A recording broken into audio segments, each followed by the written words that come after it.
Welcome to Mastermind series by Success Alchemists. I'm Sandesh Bangar, your host. Our guest today is Mr. Lalit Jagtiani. He's a recognized leader in business model innovation and digital transformation.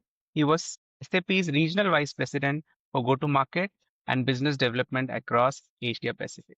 Lalit is also an author of When Change Happens, a powerful story on transformation and leadership, and has launched the Enterprise Coach program with Emerge Performance certified by International Association of Coaching.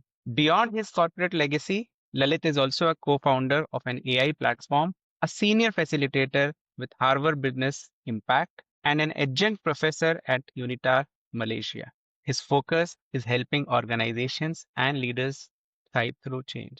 So welcome Lalit to Masterminds. Thank you, and it's a pleasure to be here and really looking forward to our conversations. Great. Thank you. Lalit, one of your expertise is around strategy execution, that is, from vision to action. And my first question is around that. If I ask 10 different leaders, what is your company's vision and action plan? Often I am bound to get different answers. What, according to you, is the reason for that? So, when you think of strategy and when strategy gets built, it's built at the highest end of the organization where you start thinking overall, which is the direction you'd like the organization to take. And when it finally permeates down, it permeates down to the business head level to say, this is the strategic intent of this particular business. Now, that very often remains as the document which businesses refer to when they're driving business actions.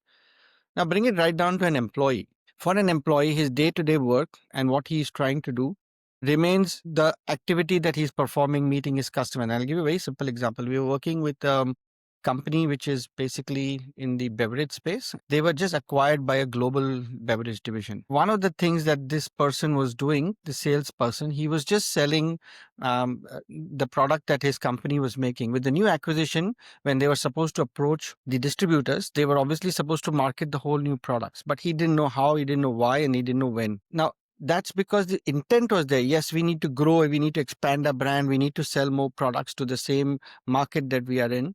But at the execution level, that clarity was missing. And that's why, what we say that when you want to execute strategy, you need to bring it right down to each individual. What does this particular strategy mean for me and my role? Until that clarity is attained, you're not likely to achieve the outcome that the strategy had intended. Right.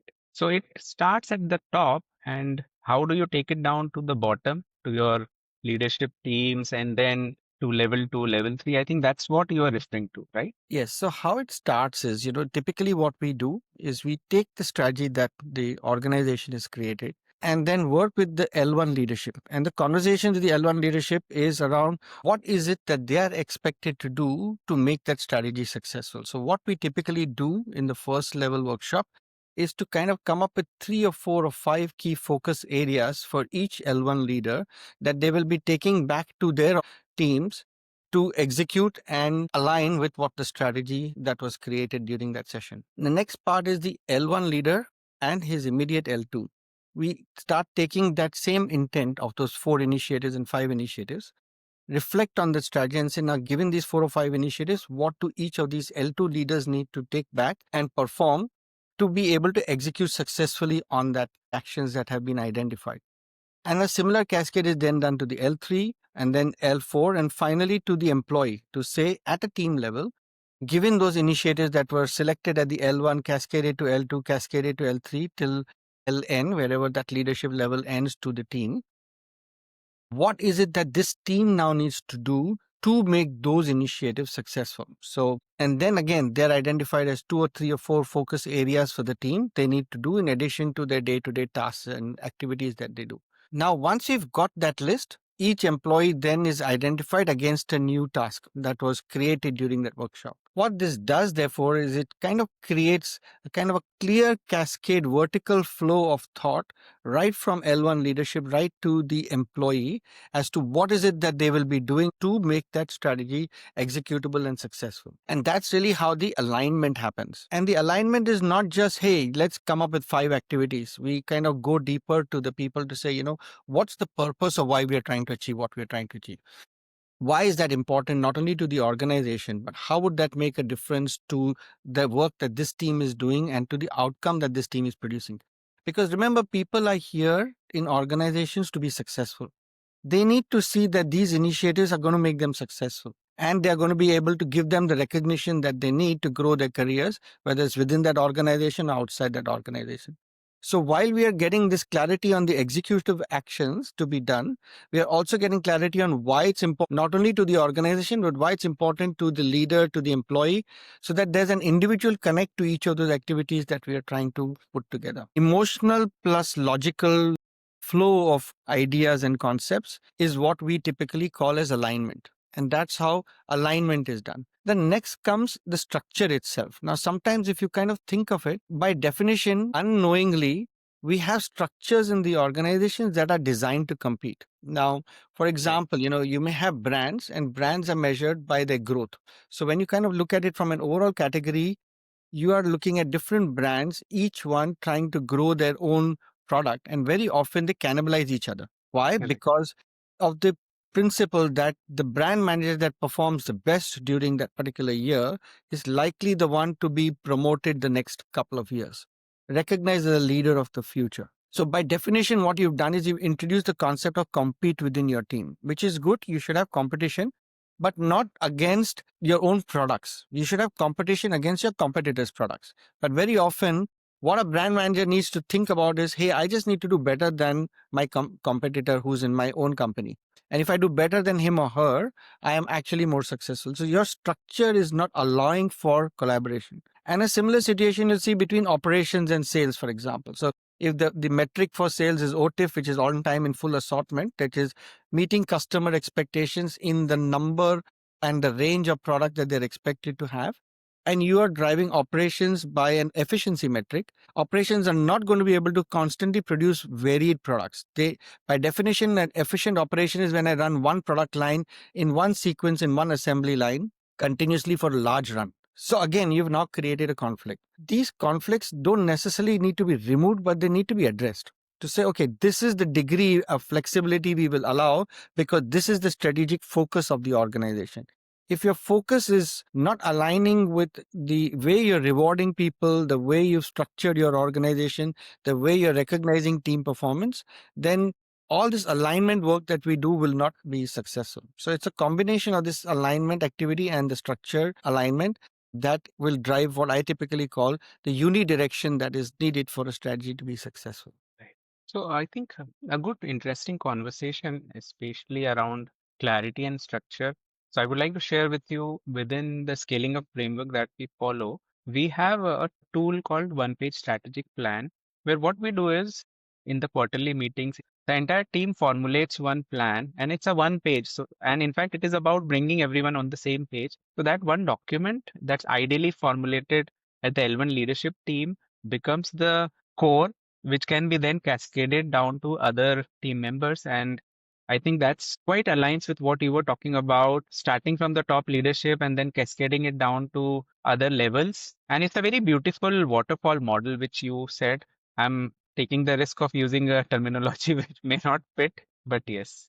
Absolutely. That's absolutely the intent. It's clarity. I think what this document that you're talking about produces the clarity that's needed. And like I said, the next is having conversation on purpose. Why is this important? And secondly, does the structure allow it to flow? And I think once you've got that mixes together, you've got very powerful structure to execute on strategy. Once you have alignment and even clarity structure in place, I still see that many a times people don't really commit. They understood that these are the initiatives they have to run, but they don't really go full in onto those initiatives. So somewhere that commitment is missing. Is there any element from your experience which you can share which will help bring this commitment better? Yeah. So I'm just point a bit to my book called When Change Happens, where we actually talk about this whole context around what we call mental models. That means each of us as individuals, based on our past experiences, have a drive to do or not to do something. And I'll explain it. So let's take a very simple example.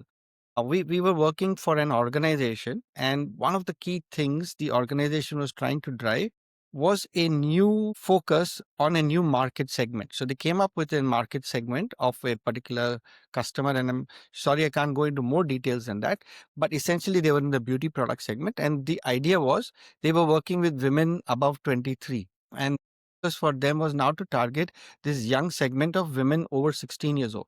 Now, by definition, because it was a new segment, they asked people, okay, we want to grow this segment. We will recognize people by pushing products in that segment. Now, if you think of a 16-year-old, you first think about lower margins. The second, you start thinking about lower volumes because you are just entering a segment which other players are mature in. So people tried focusing on that segment. They start driving growth in that segment. By definition, overall performance, because they were neglecting a certain activity to be performed in the 23-plus-year-old segment, their performance was lower than the people who just focused on the old segment, which was the 23-year-old plus, because it was a mature segment. People knew what to do. They knew how to do it. These were people who were experimenting with a new segment, trying it out. And the result was that the next initiative, when we came up with the company, people were very reluctant to commit to any new strategy. So past behavior of how you have rewarded strategy and how you have rewarded people who have experimented or taken the risk makes a big impact on people's ability to commit in the future. So I would kind of first start with those concepts around, so what is it that's coming in the way of commitment? And that's where this whole coaching piece that we talk about in the context of transformation comes in. So typically when we think of coaching, the first thing is the enterprise coaching, which is like I talked about the structures. Then you look at team coaching, where you look at what's resulting in the team not collaborating with each other. So very often there's also trust issues within a team. It may happen that I may think that this person has played in the past political games with me. So my Mhm. ability to commit to things will be directly impacted by the person whom I perceive is a political threat. So that's where the teaming aspect and that alignment needs to be addressed first. And then comes the individual mindset about, what I perceive about myself, my ability to take risks, my willingness to take risks. What is in it for me personally? What is the reward that I get by that risk that I take? Because by definition, if you think of corporates, any corporate, whether at any level of leadership, we are rewarded by de-risking corporates. We need Q on Q performance. We need predictable Q on Q performance. Anything new that you try will actually impact your Q on Q performance. So if you are kind of driving a Q on Q regular performance driven metric, it's very Mhm. difficult to get people to commit to doing something new, which may result in a dip in that performance. But these are things that you need to factor in. And these are, in my view, big factors that come in the way of individual and teams committing. So trust is one word which I'll take from this conversation. The trust issues which you were referring to, I mean, how can we address that? So is there a mechanism, is there a way that teams or team leaders can at least address these challenges? Yes, so we have a technique called left hand column. So, what we typically do is we get the two people who we have been perceived as people generally having past history of negative experiences. Let me put it this way. And in a controlled environment, we allow them to leak the left hand column. So we kind of prep them in a way to say, what is it that you have had experience in the past that has impacted your ability to collaborate with this person. It's a very deep, intense conversation that happens. Mhm. And we do that only in very, very critical team collaborative type issues. So wherever we say this is very, very critical for a team, that these two people need to collaborate and it's going to impact performance. These are the deeper conversations we have with the team. It happens during the course of what we call a 3-day engagement. This cascade model that I was talking about, the first day is about strategy, and the last day is also about this emotional alignment and these past historical issues which we address, called the left hand column. And we try to surface those past histories. When that surfaces, it becomes a very powerful collaborative tool, because I always say you never clap with one hand, you clap with two. So when two individuals have an issue with each other, both of them have had done something to the other that has impacted that trust. So getting them to speak up about that and coming up openly to say, this is how we will work next. And again, it's very fragile, and it's up to the team leader to then hold that as he takes the team forward or she takes the team forward. So we do that. We enable the team leader also of how they're going to be able to take that forward. And my experience has been, where this has worked, it has resulted in very powerful collaborations, because a lot of the negative things that we think about are also coming from perceptions. We imagine that Right. people are constantly playing games with us. It happens in one or two times. It happens maybe in a lesser frequency than we imagine it to be. Once the clarity comes in, then it becomes much better for collaboration. True. Good to know about this. I would probably want to read more about this technique for my own understanding, for my own learning. So I would like to share with you. So as part of the work which we do and an extended framework of scaling up, we also get into the dysfunctions within team. And you may have come across this, the five dysfunctions of a team by Patrick Lencioni, and how he beautifully covers about trust, conflict, commitment. So these elements, and I think what you are currently referring to quite closely aligns with that thought process. And uh, thank you for sharing about one of these techniques. My next question moves to the idea of debates. So when it comes to teams, what do you think is the role of having debates in the team meeting? Are these essentials, not essentials? Because many a times people don't really open up because they fear that it will get into a conflict or a debate kind of a situation. So in team meetings, a debate is important. Otherwise, they said the whole silence results in collective collusion and lack of team learning and collective team failure, right? So the way we normally do that is what we typically call a facilitative process of the four quadrant grid. So the four quadrant grid works like this. Imagine a meeting is for the sake of discussion 30 minutes. The first 10 minutes is spent on clarification. That means what is it that we are trying to discuss? And this typically happens in the context of where we need a high degree of team involvement in the final decision. So let me talk about that extreme, and then we will talk about the other decision making types as well. So in that particular case where I need the buy-in of each and every team member, we start with the first 10 minutes as clarification in what is it that we are trying to achieve, why is that important. So everyone is what we call on the same page. At that point, we don't allow for any debate challenge. We just ask people to have questions if you need any clarity, or explain your point of view in the best manner that you are able to explain it. First part. Then comes the debate part, where we say, in the context of the discussion that has happened, what is your idea? And the two ways to do it is that if you are opposing an idea, give an alternative. And if you're supporting an idea, add why you're supporting it, why that you think that that works. So what that debate does is it focuses on the context of the conversation rather than the individual. Otherwise, sometimes the problem is debate becomes an ego issue. Oh, you disagreed with me, that means you don't like me. Like and dislike. So we make that very clear during the debate. It's not about who you like, or if I disagree with you means it's not that I dislike you. I have a different view. And we encourage people to express that different view of why they think this is important. So, if you think of the context of ladder of inference, where, you're drawing a conclusion, this will not work. You want to share the data, why you think that this will not work.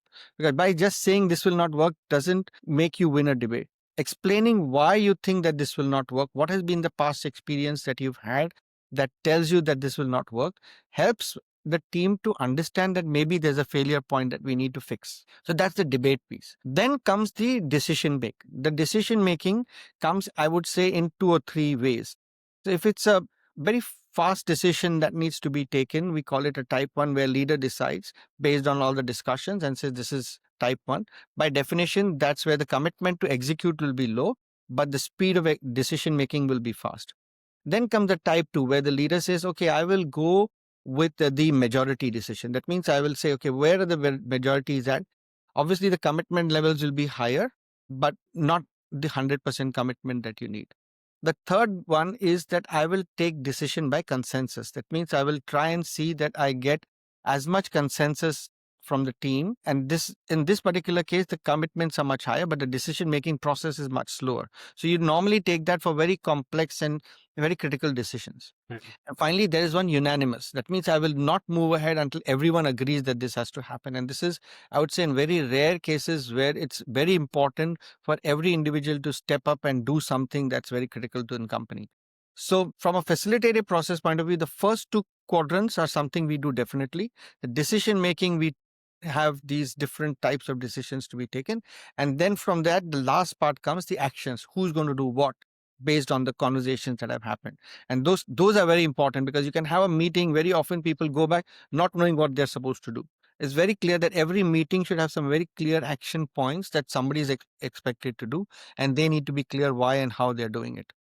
So with regards to the action points you mentioned, we use something called as three W's, who, what, when, a very simple checklist. And at the end of the meeting, we just record who is going to do what and by when. So there's more accountability. And then we are also able to monitor and track every week if it's moving, not moving. And I think this is a small element of what you were talking about. Yes, I would add another W to it. Why? So I always ask people, you're doing it, so why do you want to do it? Why is it important to you? Idea is to make sure that there is an intent. Very often people say, yes, I will do this, but very rarely they think about why they want to do it. And once you get that why out, it becomes a very deep conversation. Right. And once you have the why established, I think then the commitment also increases significantly. Going back to the same conversation about the decision making, and like you said, unanimous decisions are very difficult to make, whereas when it comes to consensus, still doable, but it is slow. What was the other one, the one previous to this that you mentioned? Majority decision, where you say, okay, I will go with where the majority is at. So what the team leader is trying to do is trying to make sure that the guess that he is taking, 'cause at the end of the day, let's face it, leadership is about taking guesses about the future with a certain set of data and with a certain set of experience and understanding, but it's still a guess, right? So you want to second guess, you want to see where, am I taking the right call? So that's when majority decision is something that the team leader may choose. Right. So it is like the team leader hears everyone. Some people agree, some disagree, and finally, then we are making a decision. So I think that's the buying process where Yes. everyone shares what is in their mind, and then we discuss, debate, and then there's a decision taken on that. A Yes. wonderful practice, I must say. Lalit, my next question is around KRAs and goals. Organizations often have annual KRAs and goals. What is your take on this? Should the planning cycle be annual or should it be shorter? If you had asked me this question 5 years ago, I would have said this should be done or reviewed every half yearly. Now, if you ask me today, even quarterly is probably not good enough. The reason being the market dynamics are very, very changing very, very fast. Reality of the organization can flip because of various uncertainties in the market. Supply chains can get disrupted without warning. Market requirements and segments may shift. Suddenly a new product comes in the market that totally changes the dynamic of the way that market is supposed to run. So you may want to refocus your strategies. You may want to refocus your energies of your team in a way that mirrors the future. So when you think of KRAs, there are some constant KRAs like efficiency numbers, like financial prudence numbers. Those things you don't want to change. So you don't want to change, for example, if you have got a profit margin in play or you've got a cost margin at play, you want to make those as consistent. So financial metrics should be consistent. What changes are the metrics by which a certain product segment may be driven. So for example, you have four products and you're saying, okay, out of the four products, 30% of my sale must come from product A, 10% must come from product B, and the rest come from C and D. You may want to change that to say, okay, product A and B are not going to be good enough. Let's flip to product C because product C is what we need to focus on now, given the situation of the competition, given the situation that the product A and B are difficult or challenging to produce based on a supply chain challenge that we're having or whatever else reason, right? So you may want to keep certain metrics constant because people will get highly confused if you change everything, but you want to keep certain product metrics, situation metrics a little more fluid so that it can change based on the changing market dynamics that you are facing. So somewhere we are talking about being more agile in our entire planning, our entire strategy making. I think that's what you were referring to. Correct me if I'm wrong. Yes, the idea is not that we are changing strategy, we are just changing based on the reality of the market. But the purpose remains the same, the direction remains the same. We are still on a vertical growth path. Lalit, we have often seen that goals are decided at the top and then trickle down to the bottom. Do you think this is a healthy practice? So, in the past, I would say decision making was largely top driven because you had long term, very steady market dynamics that required that decision making. And indeed, there are some big decisions which markets you're going to play at, which countries you're going to play at, which segments you're going to play at, maybe taken at decisions at the top. On the ground are the execution level decisions. Which group of teams should be working on which particular customer, what should be the price and product mix that we will position at that particular market, at that particular customer, based on the market realities. All these dynamics are what the team takes.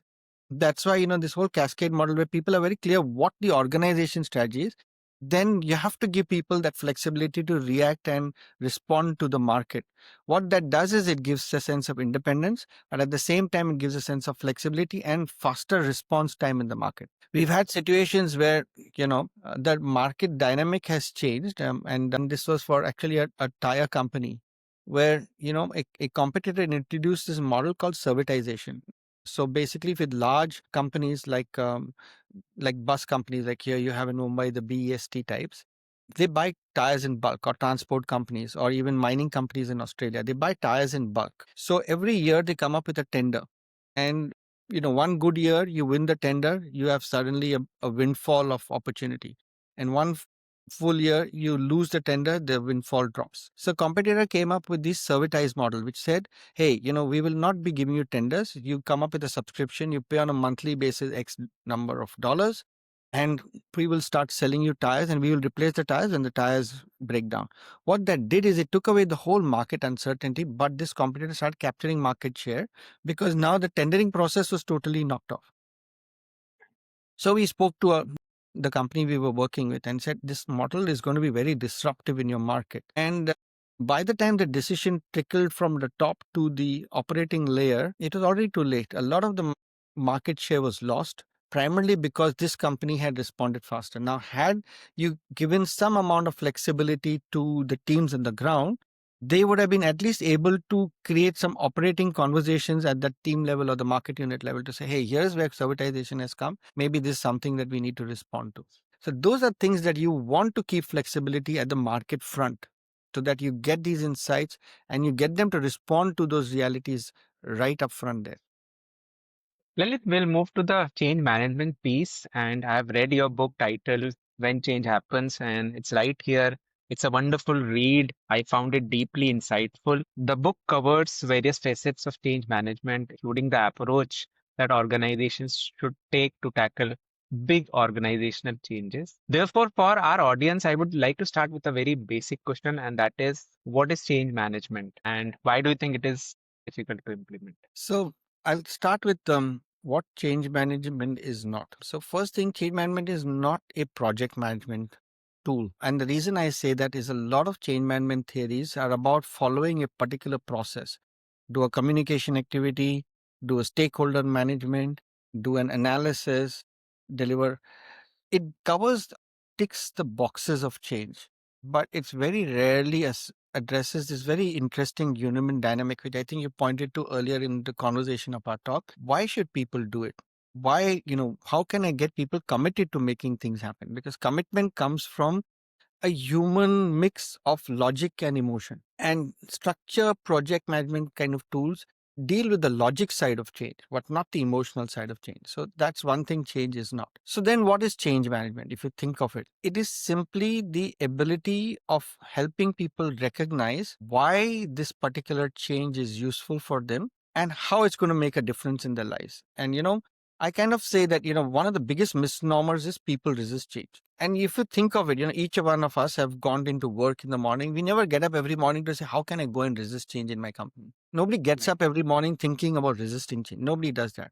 So then why do people resist change? They resist change because A, they don't believe what the company is trying to achieve is going to help them become successful. They don't see the relevance in the context of their role, what is being told about the change. It's a very high level messaging, not relevant to them at all. And the third most important is the uncertainty around, with this new way, will I be successful or not? So there are logical and emotional reasons in this whole context of change. And that is, I think, one of the most important elements of what we need to recognize change. It's about understanding that there is a human, and that human has insecurities, and the ability of a good change management program is addressing those insecurities, bringing that clarity, and helping them see how this becomes successful to them and to them as individuals.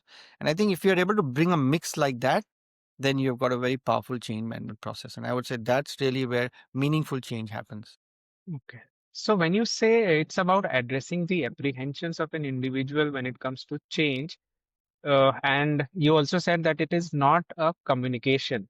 When we are talking about change management, it's not about communication. So we are saying it's not one-way communication, should rather it should be a two-way communication, talking to individuals, understanding what their apprehensions are, addressing those. Is it something that you are referring to? So, change, in addition to just the communication, it is about how we are helping people to start feeling successful.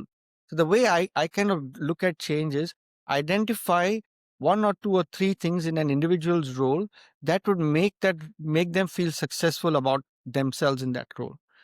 That fact and word of mouth will spread like wildfire. No Mhm. amount of communication will address that. It's this pure conversation about, hey, this is good, it works for me, it's been a fabulous outcome. If you've achieved that with a few critical people, the rest will follow. So I always say change is about proving that something works, proving that something is important, proving that something is useful. And therefore, in my view, change works best when you have proofs of concept, pilots, the whole concept of building from scratch the idea and making that idea successful is what people will follow and people will learn and people will grow with. And yes, then communicating that, getting those people in front of the people who are actually going to be adapting and adopting it will make a huge difference. Right. So, what's in it for me? I think that's a question that everyone is asking when a big change comes in the organization, and addressing that is important. I think that's how I'll take it from your conversation. What's in it for me, and more importantly, demonstrating that what's in it for you is actually works. Because again, there's an apprehension. Very often I've seen in our communication activities, we kind of bring it down to, for you, this will make your role better and you will become like the Superman who'll fly in the sky. And people are skeptical. But if you just bring somebody who's done it and say, this is how this works for you, and I'll give you a very simple example so it becomes easier. So we were introducing the context of using Gen AI in your work. AI could be Copilot, Gen AI. I'm not fussed about the technology. It's all about how can I use AI to make the work that I currently do better. And what we simply did is we created some cards where we said, here are ways by which you could, in your role, make AI work for you. And then we simply had people come back with how did they use it and how did they make their life easier. So one guy said, I used it to target a whole new segment of customers. One person said, I actually got insights on what the customer was looking for and came up with ideas of how to position my product. Somebody in finance said, hey, I use it to analyze my Excel or where the quality of performance is. These conversations happened during the context of the communication. And these were all virtual conversations happening across a company that was in multiple geographies. And within the space of 2 months, from 20 pilots, we had almost 250 people talking about what they did and how it made a difference in their life. No major communication that change is good for the world and the organization will grow and we'll improve profitability and you'll get bonuses and you'll become the next CEO. None of those conversations. Lalit, my next question is around personal and professional aspirations. So, employees have personal aspirations as well as professional goals. How important do you think it is to bridge the gap between these two? Yes, in my view, the best way change happens is when my personal aspirations are basically connected with what I'm trying to do in the work that I do. And I always say that, once you've identified that personal aspiration, it's important for helping that individual see how what they are currently doing will enable that career progression or that personal progression to happen. And we were talking to an individual who I'll give you a very simple example because this individual was basically in operations and was one of those very chronic people who said, hey, operations is about, I don't care about the customer as long as I can meet the delivery based on my convenience, I will do it. And we simply did one thing. We said, hey, what is it that you want to really do? And it turned out that this person was very frustrated sitting in the plant working day in and day out. He said, I really envy these sales folks who go out there, meet customers, meet clients. And we realized, hey, it's not a bad thing. Why are you saying that's not part of your role? Why don't you go actually and meet clients? So we actually created a scenario where this person went, met some of those clients. We gave him the freedom to take a couple of hours in the week to actually go and meet a few select customers along with the sales folks. That guy, when he started getting into conversations with customers, firstly, of course, enjoyed the process because now he was talking beyond operations sale. We also realized that customers have real problems that were being faced because of the way he or she behaved. So now what you did is you locked onto that personal aspiration of being able to interact with customers, use that as a way for him to improve his customer service and customer satisfaction, because once they experience the customer, they experience the pain, their ability to respond to customer requirements is much faster. That's how you start connecting these things together.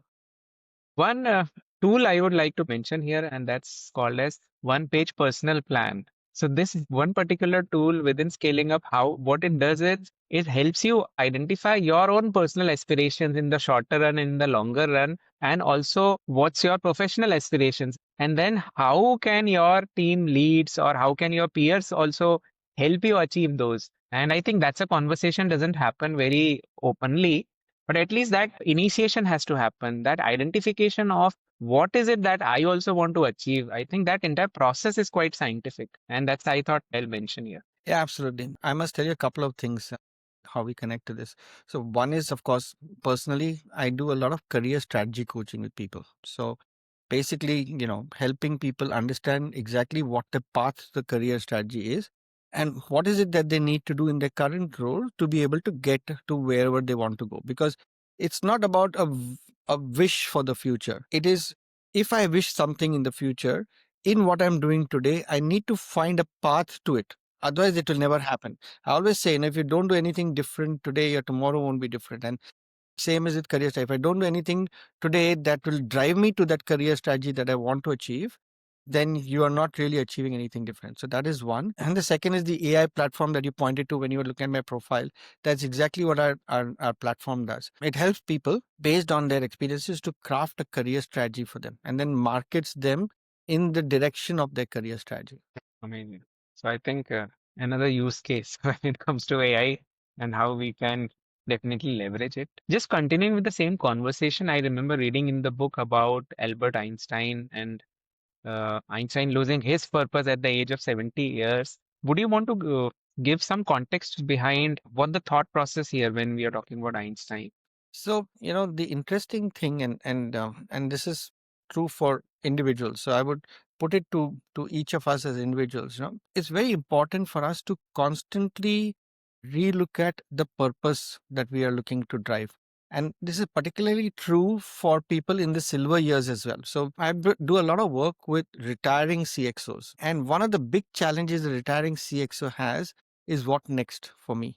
The highest amount of stress that comes is post active professional life. The highest amount of brain deterioration happens post active work life, because lack of application, the depression that steps in because of that, and the lack of purpose results in a certain amount of stress that individuals go through, a certain amount of deterioration of mental health that people go through. So we always say that purpose is not something that you do by achieving a professional career. Purpose is what you set to achieve for yourself through your entire life cycle. And then relooking at that purpose every time becomes very important. So, for example, for a retiring CXO, it could be that they still want to contribute actively. What can they do, for example, with giving advice to new startups, where they can leverage their experience, what they can do to provide that sharing with corporates by actually leveraging them to basically provide advisory and guidance to corporate execs, making them into coaches so that they can actually start coaching CXOs. So finding that purpose every time is very, very important. Great. So, in fact, I would like to now extend this to the current workforce and that the Gen Z workforce. So, what do you think? Because we keep hearing, we keep reading about how difficult it is to keep them engaged, how difficult it is to keep them in the organization for a longer run. In fact, the hiring has become a big challenge. What's your thought process? How do we keep our the new age workforce, especially the Gen Z, engaged? So if you look back at history of us, right, we started from a culture in the older generation where the lack of information, lack of knowledge, lack of what our peers were doing told us to focus on what we were currently doing. And the authority for us was the boss. So we were led to a very instruction led, I would say, career. So as an employee, we were used to receiving orders and our role was to execute those orders well. Then as information became more and more prolific, the ability for people to compare, have insights, share insights became a little more. So we started experimenting with a lot of what we call level one freedom to teams to be able to execute on ideas, because we said now you have access to new information, you have access to new insights. So there was a certain amount of freedom that happened. Now it comes to Gen Z, which is brought up in an era of information explosion, peer, I would say, peer envy, and you know, what we call moment to moment excitement. So they come from a world where probably many of them haven't had to struggle in life that many of the earlier generations had to do. So they came from, in that case, an entitled organization or entitled family system. Now, when you put them in the corporate world, they start seeing those privileges that parents have offered them as something that they're entitled to. Mhm. And I can give you a very simple example. When I was in school, when my parents came in, the teachers would criticize, this is not happening, that's not happening. When my son's school, we went to the school, they only told us what our son was good at. Oh, your son is brilliant at this, brilliant at that. There's even a culture of everyone gets surprised because we don't want to Mhm. isolate people. These are the people who have actually come into workforce today. People who have been told that, you are the best thing that happened to mankind. You are entitled to a whole lot of things. And social media has taught them peer envy that, hey, this friend of mine, with the same qualifications is doing so many exciting things. And we don't know how much is real and how much is fake because of social media. But the assumption that, hey, all my peers are doing better. So what all that does is it creates a Gen Z of people who A, believe that life should be exciting, believe that life should be freedom to express themselves, believe that life should be about constantly being able to achieve what they call, I would say, work life integration. That means I should be able to holiday and work at the same time. I should be able to go to Bali and do work for the organization. So have fun and have party at the same time.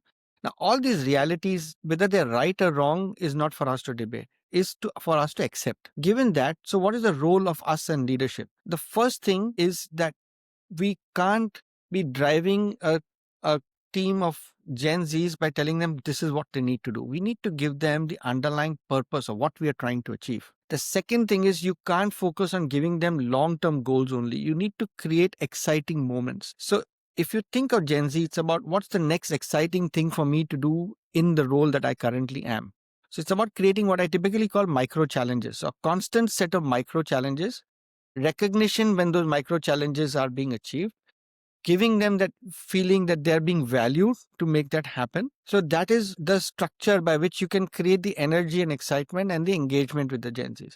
And celebration, unlike in our days, where celebration was, hey, let's go once in a year to a fabulous resort. It's about micro celebration. Let's have a quick party because you guys have done a great job. Constant celebration, constant engagement. Now comes the reality to say, okay, do Gen Zs really know everything that is to be done, and how do I de-risk them? And that's where this whole context of what we typically call creating a challenge. So what you typically do is say, okay, I want to improve in the next 20 days. I want to improve my customer delivery score from 10 to 11. So a degree of 1. What are some challenging ideas you have? Have people play it back, gamify the whole process. And then when you see that, okay, this team has got certain holes in their thinking, provide that perspective to them, Mhm. and then allow them the freedom to execute on it. You kind of de-risk it in a way, and you gamify it in a way to make it exciting. And when there's a win, you celebrate it. Making that as norm in the organization rather than an exception is how Gen Zs get engaged. We'll move to the last segment of our discussion, and that's around rapid fire round. So I'm going to ask you a question, and I would request you to answer it in one word or one sentence, whatever comes to your mind first. So let's begin. Sure, yes. So, what's one behavior you admire in a leader but rarely see? I would say empathy. Which team ritual builds the most trust in your experience? The left-hand column that I was talking about, Thanks. What is harder? Is it starting the change or sustaining it? sustaining change. Which leadership trait do you think is overrated? I would say the hero leader. And the last one, what's your go to move when it comes to conflict becoming personal? My go-to move is basically using empathy to understand where the conflict comes from. And that always works. Thanks, Lalit. We are just about to close the discussion. Thank you for joining us. The conversation around change management and strategic execution. I think these were very insightful. And if I have to summarize, I think the core area or the centerpiece of our conversation was around people and teams. So, how do you build strategy and cascade it out to your teams? How do you keep your teams motivated, and how do they you make them commit? And finally, moving to finding purpose and purpose for even Gen Z. So thank you so much for sharing your insights. And I would definitely like to suggest this is a really interesting book. And any of our audience, any of our followers who want to go through this book, it's an amazing read. Thank you.